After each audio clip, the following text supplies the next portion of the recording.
toward an evolving conception of historiography, which attempts to account for suffering within the wider frame of planetary life. Put differently, my interest in the concept of the planetary has essentially to do with the increasing awareness of how present and future calamities promise to exacerbate inequality, which promises to exacerbate inequality, which rely in part on our narratives of time and space. A related concern is ontological. Over the past decade and a half, eco-critical scholars have forged a more capacious definition of agency, as some have identified the force of non-human nature as a direct contributor to historical transformation.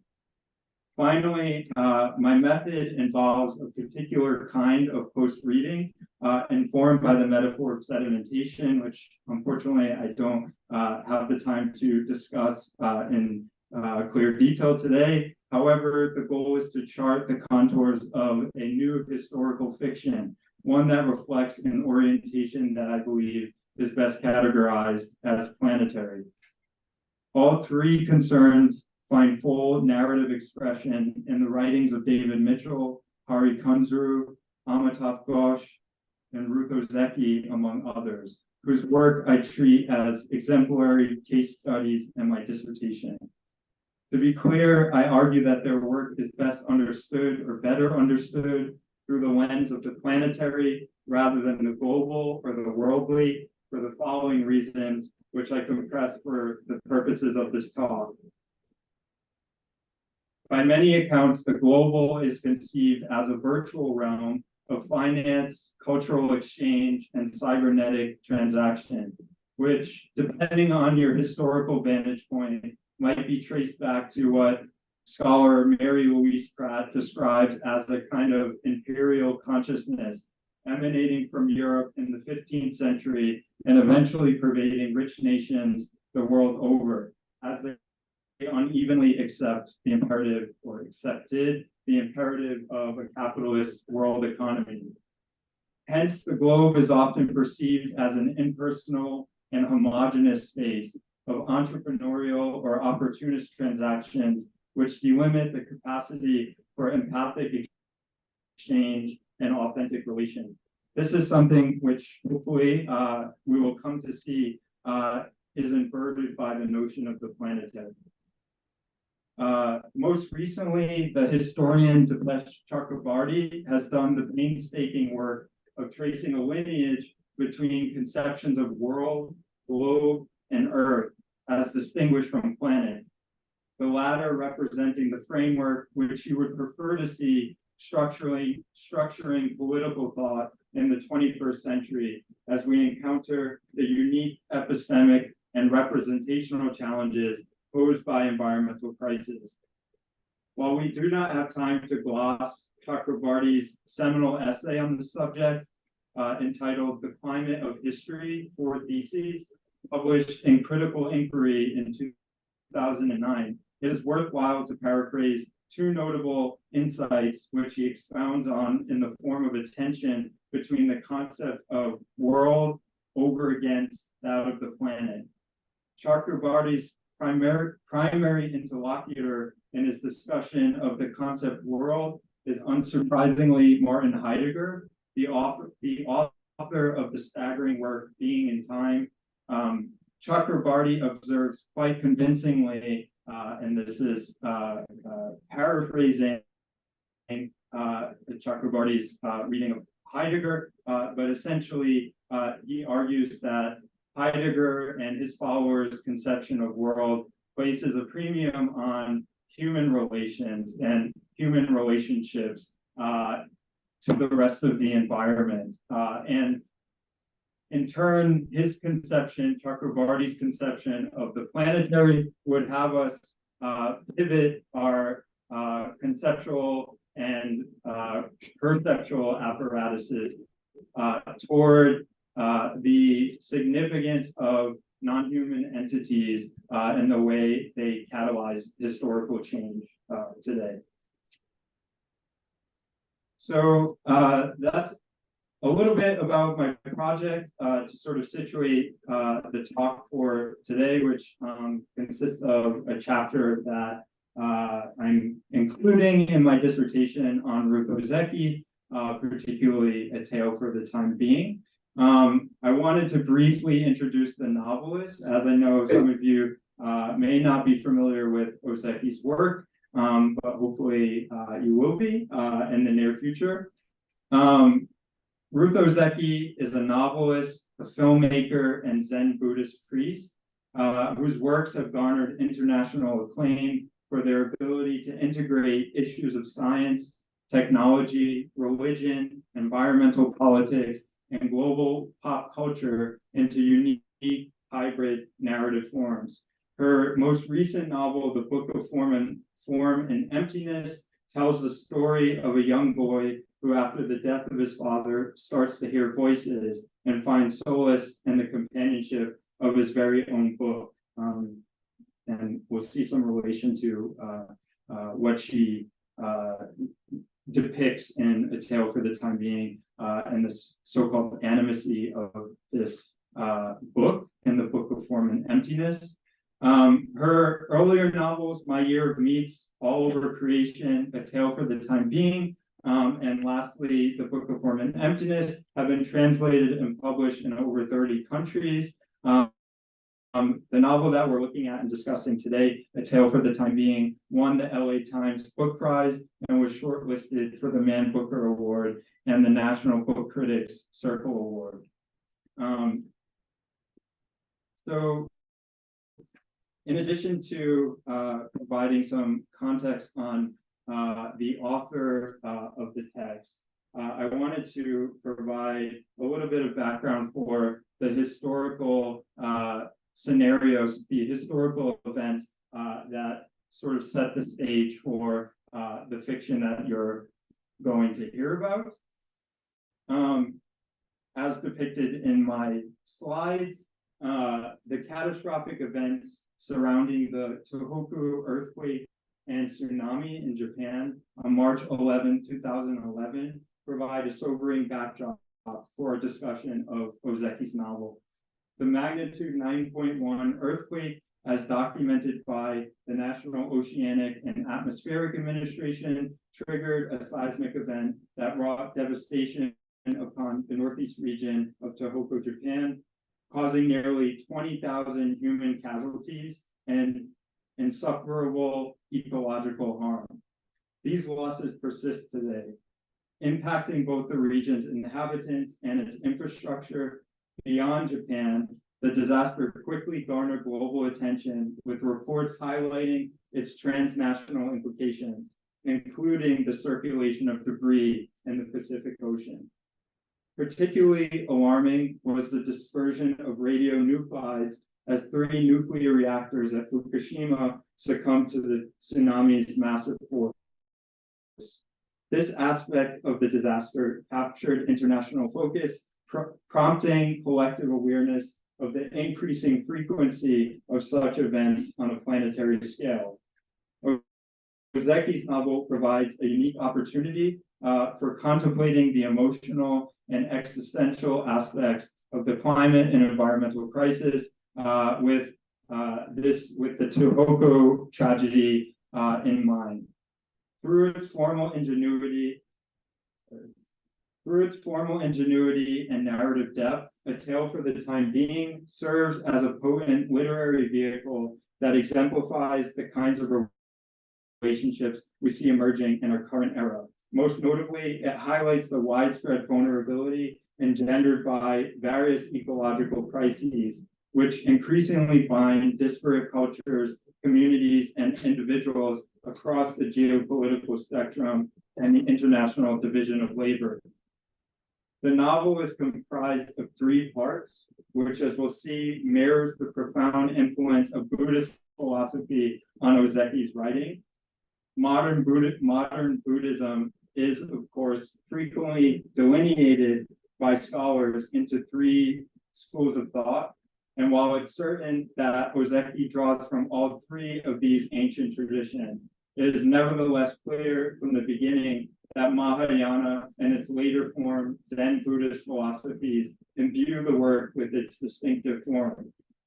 One aspect worth mentioning from the start is that it has often been said of Ozeki's work that her novels, in effect, perform the Buddhist concept of no self or selflessness, a gesture implying that the world readers inhabit within her fictions continuously permeate self, other, and the cosmos. A cursory glance also reveals that, in A Tale for the Time Being, the narrative shifts between two perspectives, creating a visceral impression of dialogue ensuing between Naoko Yusutani, or Now, a Japanese teenager whose understanding of time and self is fundamentally shaped by her experience as a semi-nomadic third culture kid, and Ruth, a middle-aged novelist whose voice serves as a proxy for the author herself. Both are writers and both struggle with the problem of searching for lost time.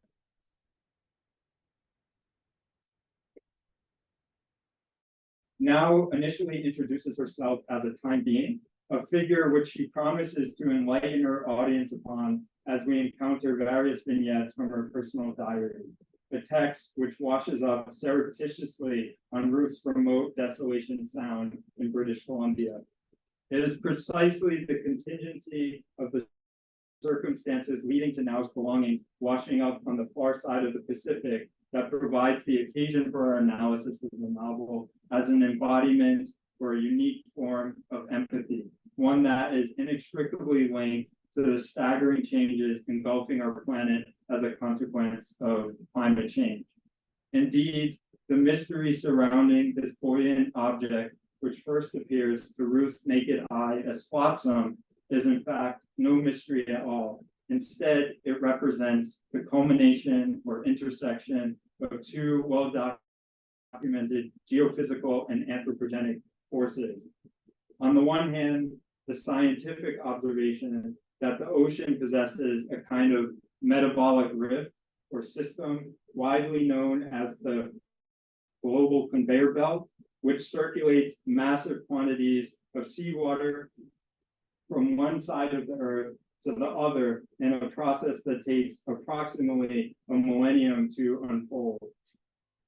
On the other hand, there is the social scientific observation prevalent since the 1980s, which postulates the idea of a, quote, disposable society, replete with unconscionable waste resulting from the contradictions of a post-industrialized capitalist society. A Tale for the Time Being sutures these two concerns in allegorical form by providing a textual substratum through which readers may confront the ethical and cultural enigmas of a traumatic ecological event.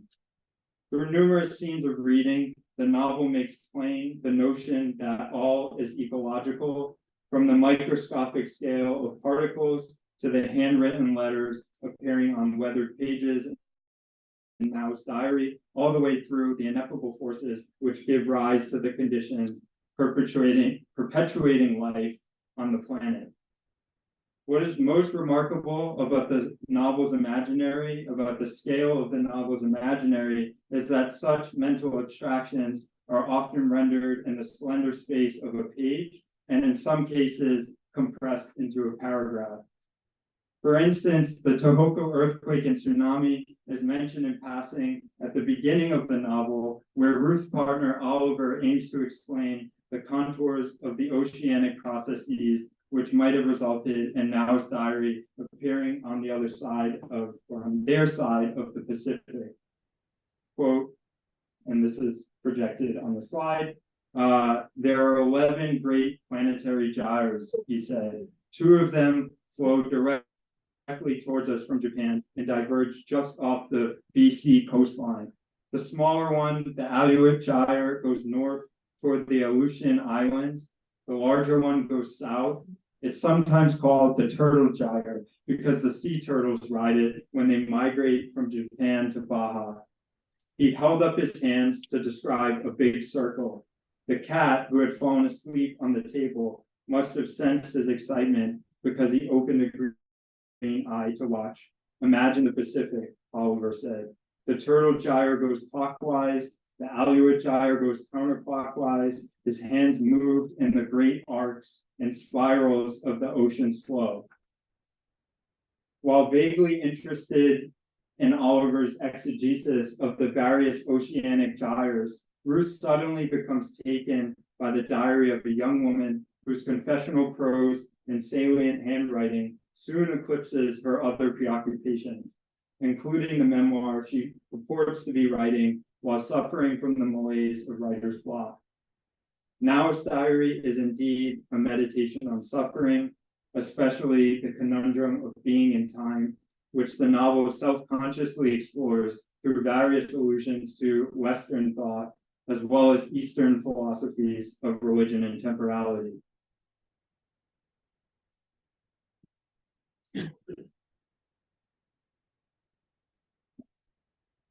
Briefly, the epigraph, and I'm sorry the font is not as visible as it could be. Briefly, the epigraph appearing at the beginning of part 1 of the novel is a translation of the 13th century Japanese Zen master and intellectual Dogen Zenji's masterwork, the Shobogenzo, which among its many chapters includes one entitled For the Time Being.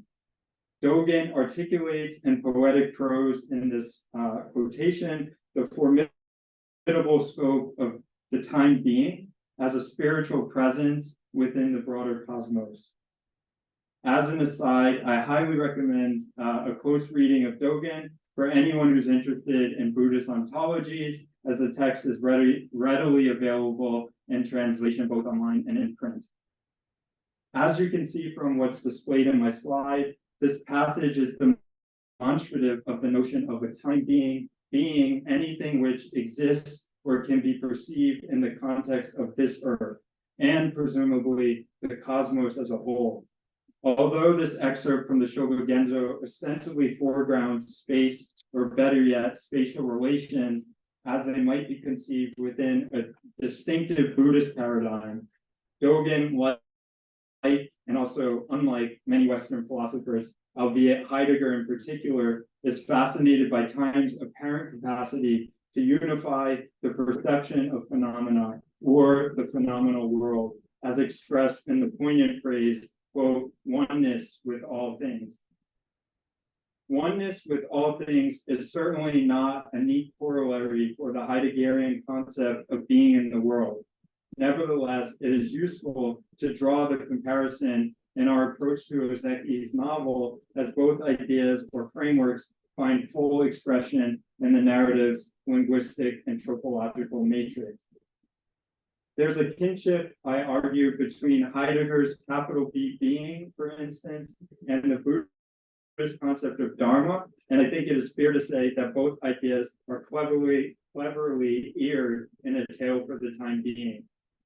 For example, this kinship is operative in a passage where Ruth, reflecting on Dogen's nuanced view of time, blends aspects of the Zen master's ideation with what is unmistakably a Heideggerian notion of care or concern, both frameworks undoubtedly related to this question of time and the meaning of being as such. Due to time constraints, I'm not going to read this quote, and I will simply move forward.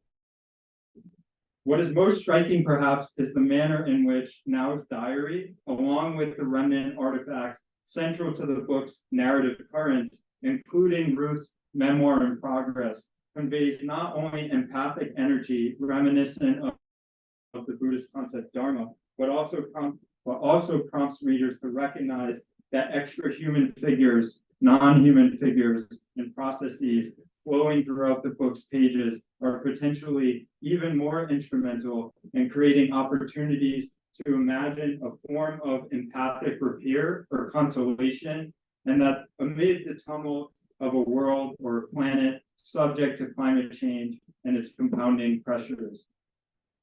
Here, my thinking is very much influenced by the turn in materialist thinking over the past decade and a half, which consists of an imperative to attune our own thinking, broadly understood, toward not only natural or geophysical processes such as the earthquake and tsunami invoked in Ozeki's novel, but the so-called life world of non-human objects. Jane Bennett's monograph, Vibrant Matter, A Political Ecology of Things, which was published in 2009, is a vital example of this logic. In my opinion, it's impossible to treat Ozeki's novel, the form of the novel, independently of its social and philosophical orientation.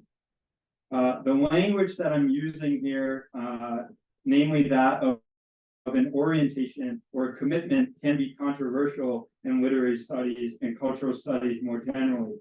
I ask you to bracket this relevant and important question for a moment, since although it is crucial, it represents an unnecessary detour which would take us away or distract us from what is of the utmost concern here, which is the form of A Tale for the Time Being, the novelistic form. The form of A Tale for the Time Being mirrors the astonishing patterns and, dare I say, itineraries constituting the planet's oceans, those vast and seemingly timeless vaults which daily, yearly, and even for millennia have provided sources of energy, transportation, habitation, and sustenance for manifold species roaming the earth. Though the novel concentrates primarily on the Pacific Rim, it is evident through its language, syntax, and its imagery that we are meant to be immersed in the ebb and flow of the ocean's prodigious power as a patchwork of currents and tides, often overwhelming in its turbulence, yet also pleasing to the senses. The artistic choice to create a consonance out of two dissonant voices and to overlay the life index of a first-person narrator with that of an intimate third person has the effect of dispensing a buoyant atmosphere within which the reader has the choice to swim or float. We won't be able to see this. I had hoped to discuss this in more detail, but the question of intentionality at play in the novel relates in a fundamental way to both Buddhist or existentialist philosophies, a la Heidegger. So this idea of having the choice as readers to swim and float is bound up with questions of intentionality that I attempt to address in the larger project. In addition to countless passages that can be seen as mimetic representations of the ocean's flow, the aforementioned technique, the interweaving of the first person and the third person, inscribes a tangible or a tactile sense of what it means to be confronted by an ocean which simultaneously draws us in and repels us, a profound encounter indeed, when unfolding in the context of a tale that dramatizes the destructive consequences of anthropogenic activity, both in terms of ocean acidification and plastic pollution, and its indirect reference to the compounding effects of climate change as we observe in the earthquake and tsunami.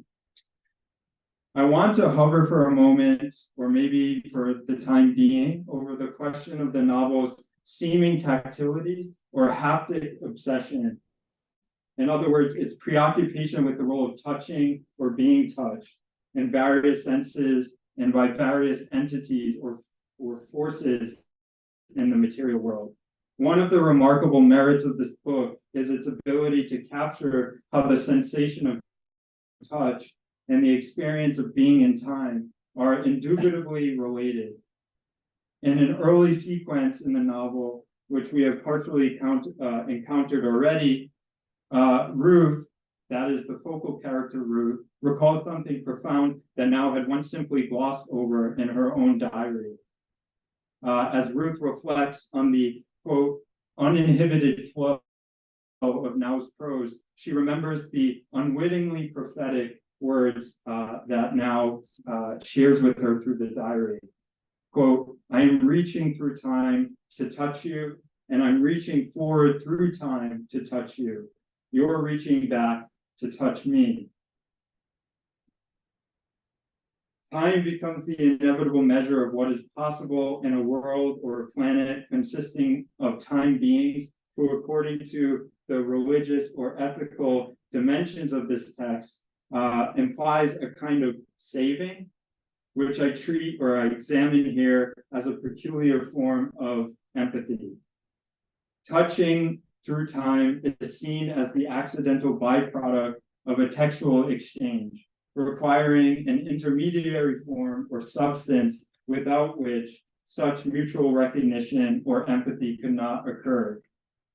The point that I wish to make here is that the artifacts rising to the surface, as it were, of the novel's profound depth are integral to the experience of interconnection, which the character Ruth models or exemplifies for us in her reading of Now.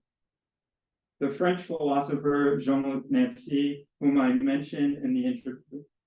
I intended to mention in the introduction, has written extensively on the topic of sensory awareness. In his book, Le Sens du Monde, or The Sense of the World, published in 1992, he dedicates an entire chapter to the apparatus of touch, harkening back to Aristotle's discovery that the senses are manifold and obscure, much less transparent than his predecessors or his contemporaries could have imagined. Unfortunately, we don't have the time to cover all of this history. However, I am much indebted to Jacques Derrida for famously synthesizing this history in his dialogue with Nancy's work, which he titled On Touching.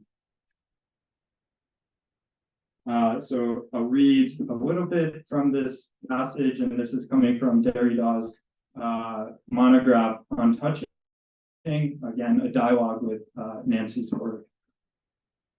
If two gazes look into each other's eyes, can one then say that they are touching? Are they coming into contact, the one with the other? What is contact, if it always intervenes between X and X? A hidden, sealed, concealed, signed, squeezed, compressed, and repressed interruption, or the continual interruption of an interruption, the negating upheaval of the interval, the death of the between. If two gazes come into contact, the one with the other, the question will always be whether they are stroking or striking each other, and where that difference would lie. A benediction bordering on the very worst, as always. Would a benediction be beneficent otherwise, without the threatening possibility of some perversion? The death of between is a stark but resonant phrase for capturing the kind of violent yet propitious interruption that Now's diary represents to Ruth's status quo, giving rise, in turn, to a special kind of empathy, which the narrative suggests is inconceivable without the intervention of mediated forms. So I will wrap up here. Before concluding, I would like to, I intended to have, before concluding and coming back to the bigger picture of my dissertation and our discussion, I'd like to make one more brief observation about the novel I'd like to make one more brief observation about the novel's form. One way of conceiving its structure in relation to questions, and in relation to the questions just mentioned now, questions of touching and empathy, is to think about the hyphenated qualities and motifs of the narrative's textual patterns. This figure of the hyphens provides means to suture some of the philosophical stakes of my project, raising once more the question of what it means to be in the world or to inhabit the planet alongside and in relation to all of the other time beings we encounter, human or otherwise. In Heidegger's notoriously difficult Being and Time, as you'll know, translators of this work have struggled to accommodate the philosopher's diction, and neologisms from the German, and the versions which we've inherited today in English rely on many hyphenated expressions, such as being in the world. To grasp and represent the original or the intended meaning, the denotation and connotation of such elusive expressions. If we concede that a tale for the time being blends and at times even performs Western and Eastern philosophies of time and ontology, then it follows it is worth thinking about how such ideas take on narrative flesh in the first and third person accounts of Now and Ruth's particular journey. In addition to our prior observations of the novel, there are several moments of juxtaposition that reinforce the idea we are riding a wave or traversing a hyphen. Now's experience at a young age, migrating to the west coast of the United States during the dot-com bubble, creates an existential conundrum that is perhaps best described as the alienation of being hyphenated between two cultures, identities, or worlds. She assimilates the mainstream Anglo-American life only to be thrust back into the competitive and seemingly unforgiving environment of Tokyo, Japan.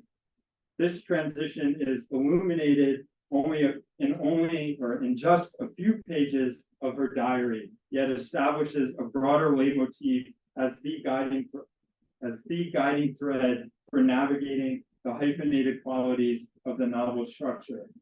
Similarly, Ruth feels ambivalent, if not quite as vulnerable as now, in splitting her time between New York City and the Desolation Sound, where she clearly feels out of touch with the rhythm and postures of lifelong islanders. As a microcosm of the book's frequent and often abrupt vacillations between far sides of the Pacific, these hyphenated aspects of Now and Ruth's everyday experiences make it possible for us as readers, or even prepare us to imagine the macro scale upon which planetary events like the 2011 Tohoku earthquake and tsunami and its fallout unfold, bringing attention to the paradoxes of time and space by way of Flotsam, that in turn reveals the empathic power of literary production and reception. So I will stop there and welcome your questions. Thank you so much.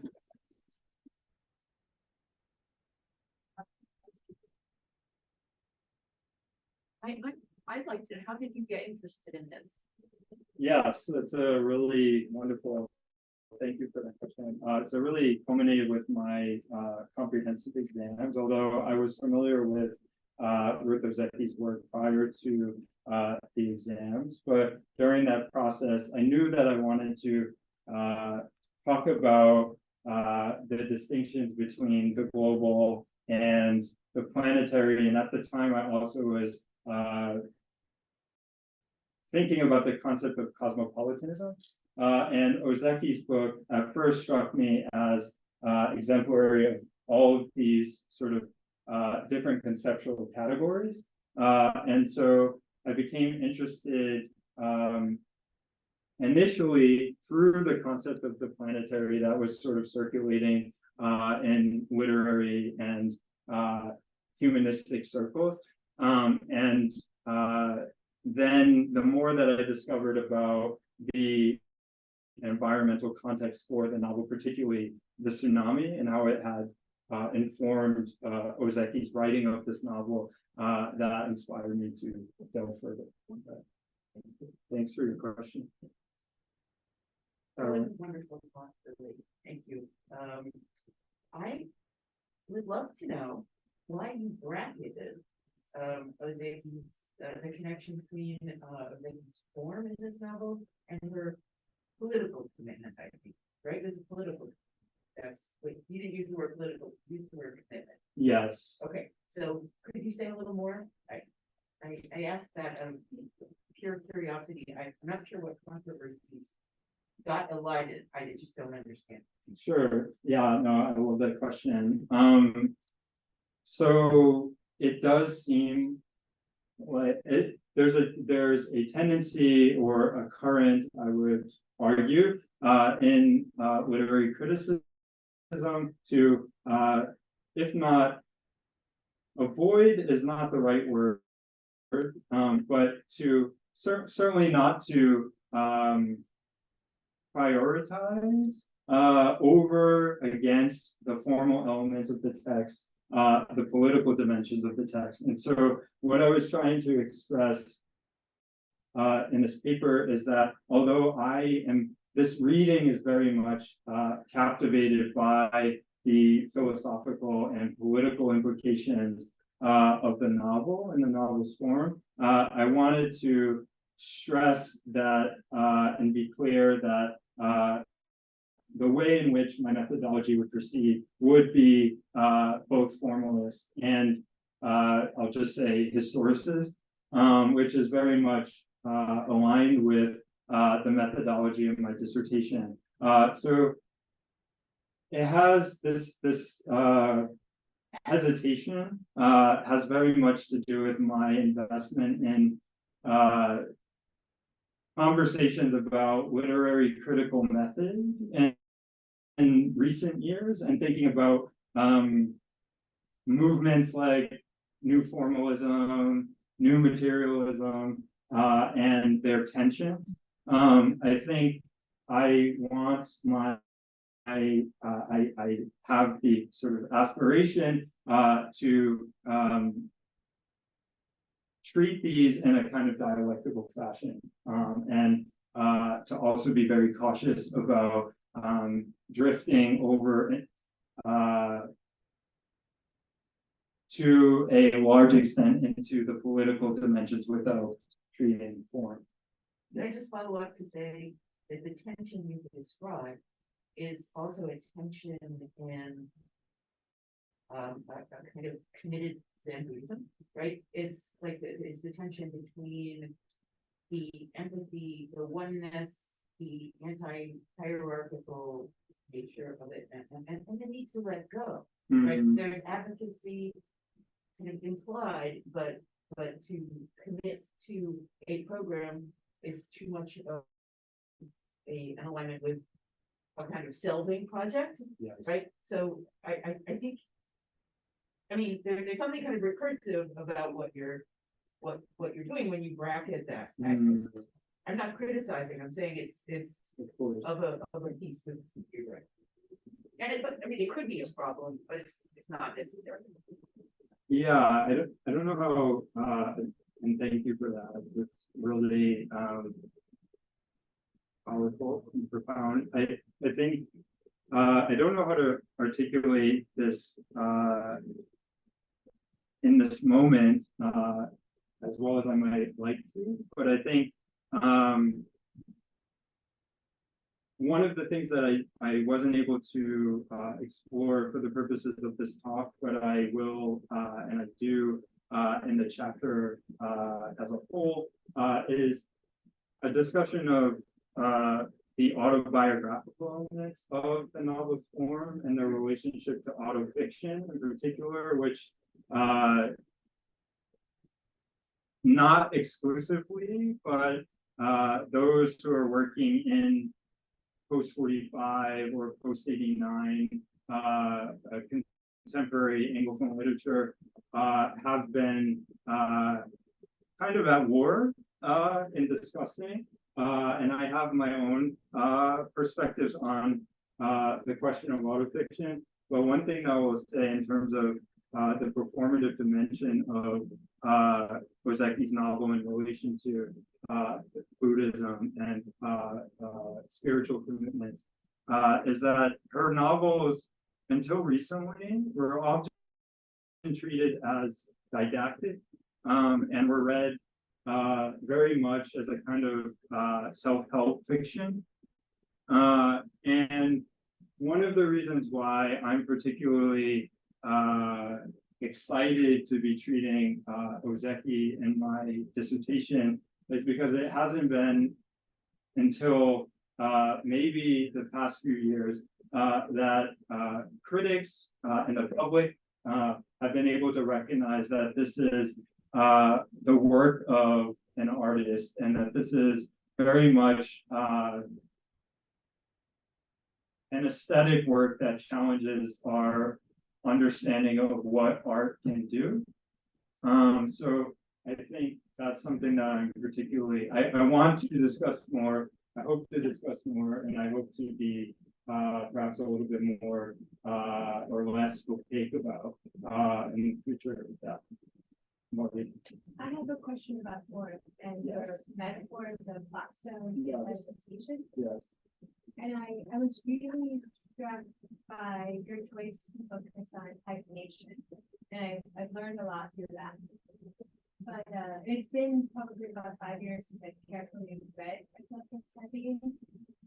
I was fascinated by the footnotes, in line with your interest in sedimentation and the way in which it creates a different kind of turbulence. In particular, with the ways in which other narratives emerge, so not just the diary, right, which floats, but Ruth one's letters. I guess I'm thinking of in particular, all of the other items that need to be excavated in some form, whether digitally or in books. And the footnote, I guess, is my question that might let us segue to sedimentation. Yes, so I'm really glad that you brought up the footnotes, which are something that you can't really, and I have in this talk, avoid mentioning and discussing a tale for the time being. But for those of you who haven't read the novel, there's the novel is replete with ostensibly Ruth, the character's footnotes, and the research that she's been conducting on and for the memoir that she's been working on, but also research related to now circumstances and some of the text that now evokes. What I want to say about that, the issue of the footnotes in relation to sedimentation has to do with something that is peculiar to Ozeki's aesthetic, and sort of harkens back to her time as a filmmaker.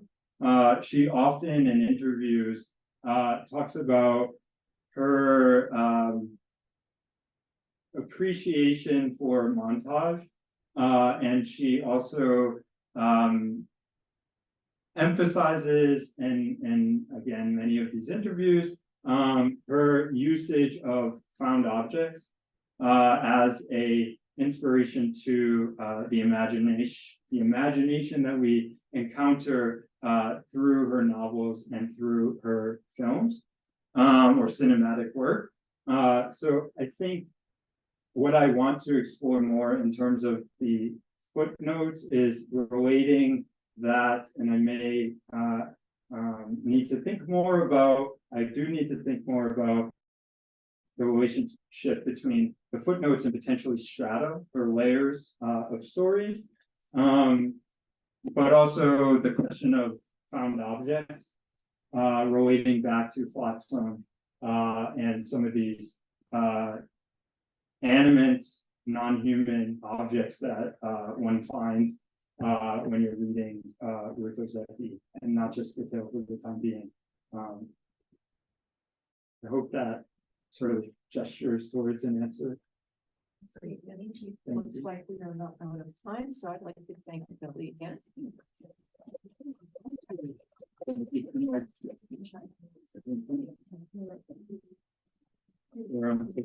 be. That was the technological roughness. I had a meeting at 1.